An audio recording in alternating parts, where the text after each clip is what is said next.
Welcome to the Church of the Holy Innocents at High Beach, where on the 2nd of October, singers from Correlate and their friends met to record the short charity concert that you are about to see.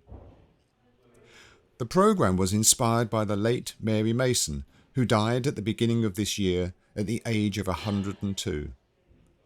Some items, such as the poems and the movement from the Fauré Requiem, were known to be amongst her favourites.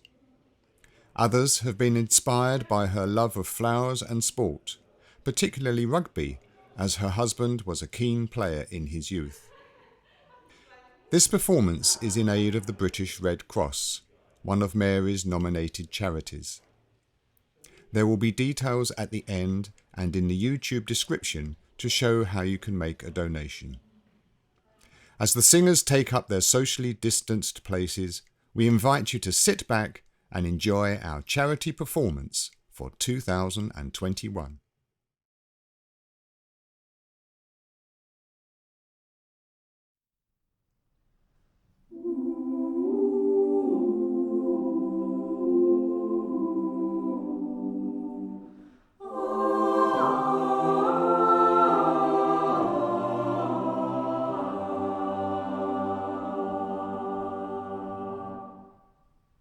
From a distance, the world looks blue.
This story was given to me by my dear friend and storyteller, Taffy Thomas.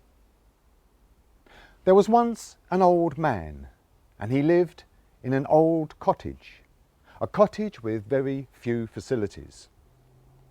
Each morning he would go to his shed and he would take from the shelf 2 large pots. One pot was perfect, but the other had a large crack running from the top all the way down one side. He would put the perfect pot under his right arm and the cracked pot under his left arm, and he would carry them down the path from the cottage down to the stream at the bottom of his garden, and there he would fill both pots with water. But when he got back to the cottage, the perfect pot was always full to the brim with clear, fresh water, but the cracked pot was always half empty. But he would empty the contents into a big barrel, and he would use that water for his washing and cooking throughout the day. And he would put the 2 pots back in the shed, back on the shelf. Well, this happened every day. Every morning he would pick up the pots, go down to the river, fill them with water, but when he got back to the cottage, the perfect pot was always full to the brim, but the cracked pot was always half empty. Well, one evening, the perfect pot turned to the cracked pot and said, "You're useless. Look at that big crack running down the side of you. No wonder you drip water all over the place." The next morning, the old man picked up the pots and went down to the stream and filled them with water. And when he got back to the cottage, as always, the perfect pot was full to the brim and the cracked pot was half empty. And that night, the perfect pot again turned to the cracked pot and told him how useless he was, how worthless he was. The old man ought to just smash you up and get another perfect pot like me. Well, he said these sort of things every single night, so much so that the cracked pot started to believe what the perfect pot had told him. And one morning, when the old man came into the shed to reach up for the pots, the cracked pot said, "Why don't you just smash me up and get another perfect pot like him? I'm completely useless to you, leaking water everywhere." And the old man smiled at the cracked pot and said, "Well, let's make one more journey to the stream before you decide what you'd like me to do with you." And he picked up the 2 pots and he put the perfect pot under his right arm and a cracked pot under his left arm and went down the path to the stream and filled both of the pots.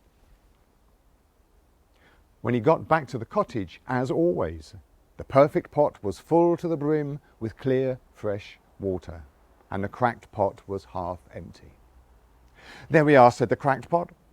"I told you, I'm useless, just as the perfect pot had told me. Throw me away, smash me up, and get another perfect pot." And the old man again smiled at the pot and said, "Just look behind you." And the cracked pot looked down the path, and on the side where the old man carried the perfect pot, there was a stony, gravelly edge to the path. But on the side where he carried the cracked pot, there was a whole row of little flowers, all bobbing in the sunshine. "There we are," said the old man. "If it wasn't for your imperfections, none of those plants would get watered and they would have all died. So you see, you don't have to be perfect to be of value." And he emptied the contents of the pots into the barrel, as he did every day, and he put the 2 pots back in the shed and back up on the shelf. And you know, from that day to this day, the perfect pot never again told the cracked pot that he was worthless.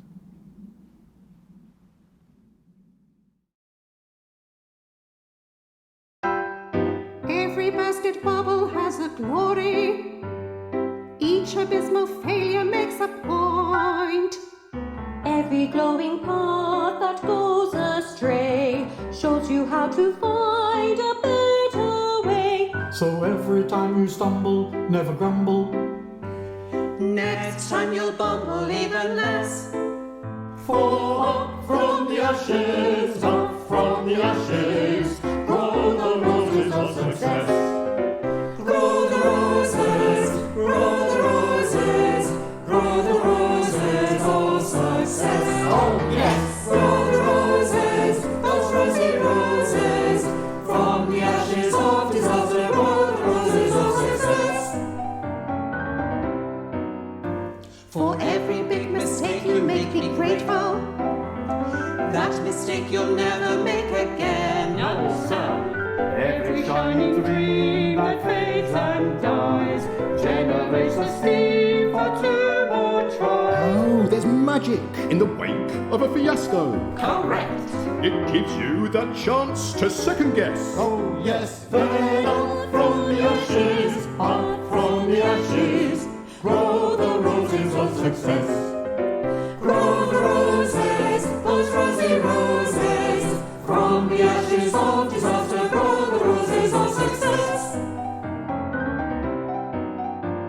Disaster didn't stymie Louis Pasteur. No, sir. Edison took years to see the light. Right. Alexander Graham knew failure well. He took a lot of knocks to ring that bell. So when it gets distressing, it's a blessing. Onward and upward we must press. Yes, yes! Till up from the ashes, Grow the roses of success. Grow the rose. Grow the roses, Grow the roses,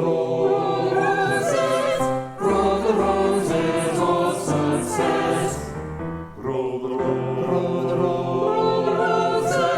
Those rosy those rosy roses, from the ashes of disaster, grow the roses of success. Success, success.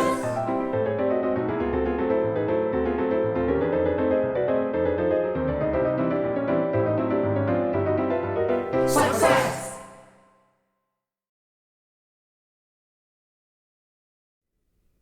I must go down to the seas again, to the lonely sea and the sky, and all I ask is a tall ship and a star to steer her by, and the wheels kick and the wind's song and the white sails shaking, and a grey mist on the sea's face, and a grey dawn breaking. I must go down to the seas again, for the call of the running tide is a wild call and a clear call that may not be denied. And all I ask is a windy day with the white clouds flying, and the flung spray and the blown spume, and the seagulls crying. I must go down to the seas again, to the vagrant gypsy life, to the gull's way and the whale's way where the wind's like a whetted knife. And all I ask is a merry yarn from a laughing fellow rover, and a quiet sleep and a sweet dream when the long trick's over.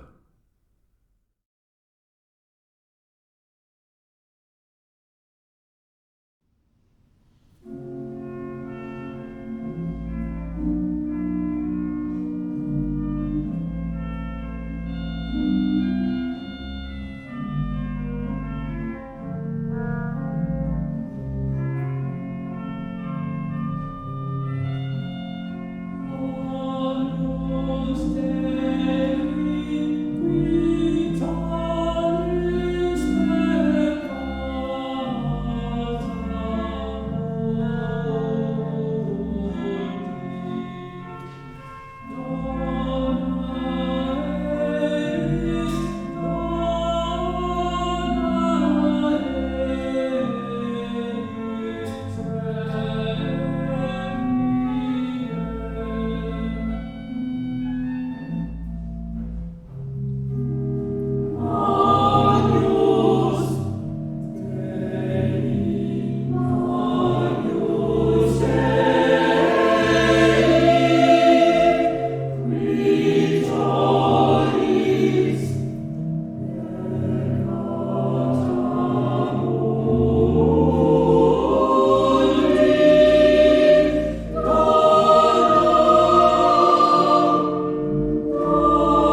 I'd like to tell you a myth about Ireland.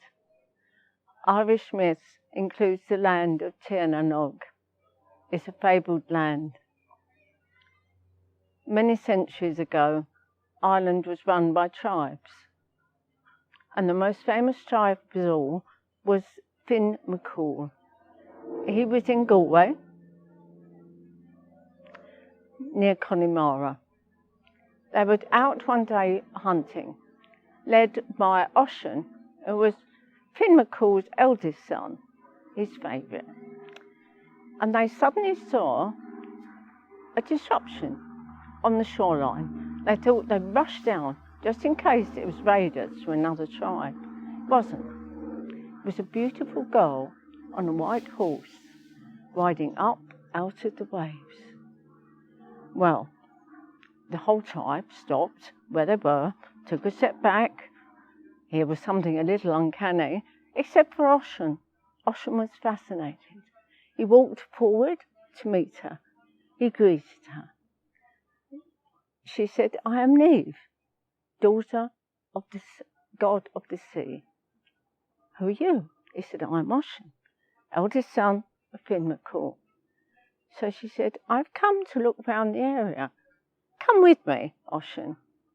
Without a second thought, without looking or saying anything to his friends, family, up he jumped on the horse, sat behind Neve, and round they went. They were going round Connemara for a couple of weeks. Got to the end of the couple of weeks, and Neve said to him, "Ossian, would you like to come back with me to Tir na Nog? You can only go if you're invited, by the way." He said yes. He didn't think about his family, his friends, leaving them. He didn't have a thought but to be with Neve. They took off into the sea together. Well, he spent a blissful couple of months in Tir na Nog, because when you get there, you're given eternal life. You stay the same age. He was so happy. He had his beloved Neve, and he was happy. But he had a niggle at the back of his mind. He hadn't said goodbye to his family and friends. He hadn't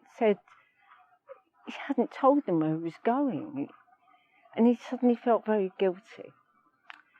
So he went to Neve and he asked if he could borrow the horse and go back and see his family one last time. So she said, "Yes, of course you can. You go, but one thing, you must not set foot on the ground. You mustn't get off the horse, because if you do, that's it. You can never come back to Tir na Nog." He said, "No, it won't take me long. I'll just ride it over and just go and see them and tell them where I am and that I'm happy." She said, "Fair enough." So off he went. He came up out of the sea exactly where he'd gone in, and he rode up the beach through the rocks. But he realised there was something odd. There was something odd about the land around him, but he couldn't quite put his finger on it. He rode up to the stronghold, to the fort that was Finn McCool's, and instead of a fort, there was a pile of rubble. He was horrified. What had happened? It had only been, a couple of months since he'd last been here. How could it be? How could it be so devastating?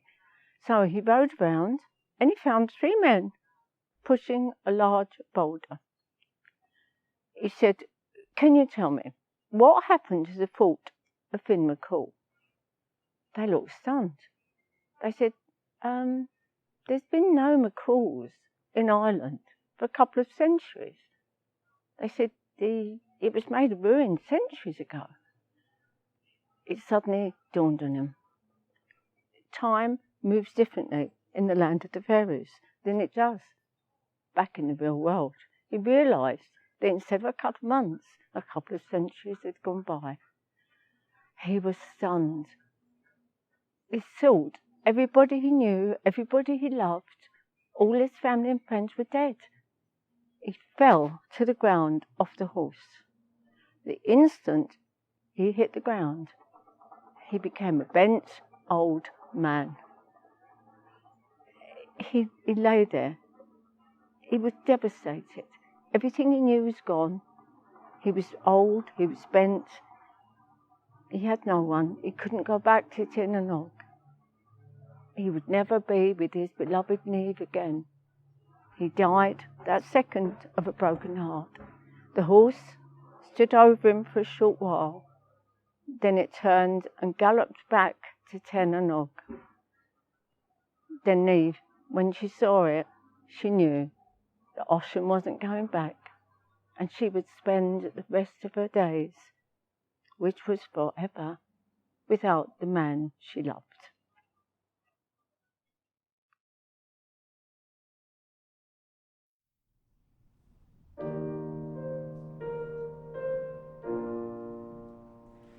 There's a dream I feel so rare, so real.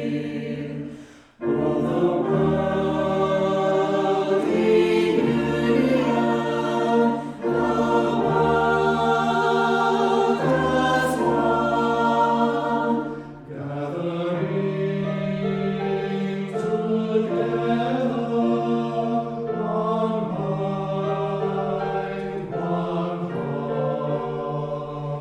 Every creed, every color, once joined never apart, searching for the best in me. I will find what I can be. If I win, lose, or draw, there's a winner in us all. It's the world in union, the world as one. As we climb to reach our destiny, a new age has begun.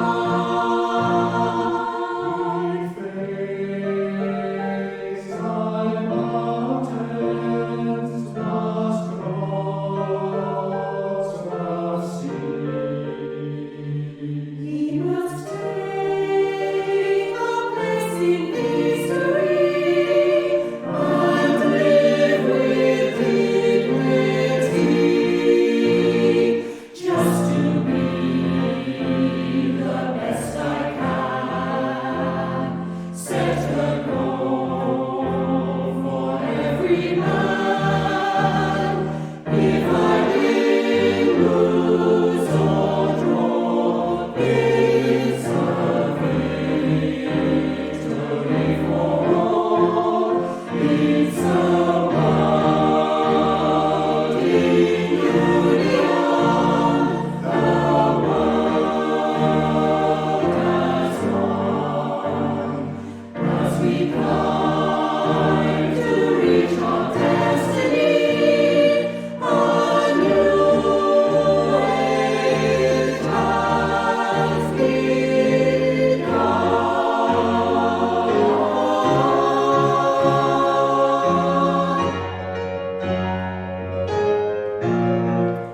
It's the world in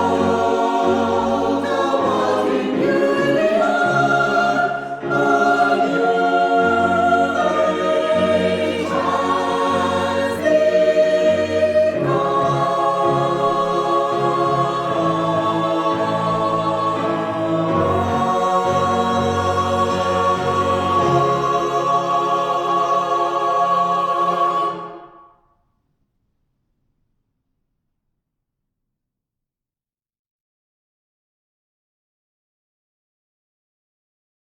I will arise and go now, and go to Innisfree, and a small cabin build there of clay and wattles made. 9 bean rows will I have there, a hive for the honey bee, and live alone in the bee-loud glade. And I shall have some peace there, For peace comes dropping slow, dropping from the vales of the morning to where the cricket sings.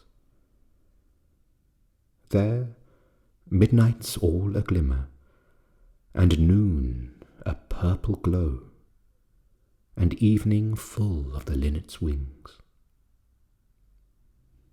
I will arise and go now, for always night and day I hear lake water lapping with low sounds by the shore, while I stand on the roadway or on the pavements grey. I hear it in the deep heart's core.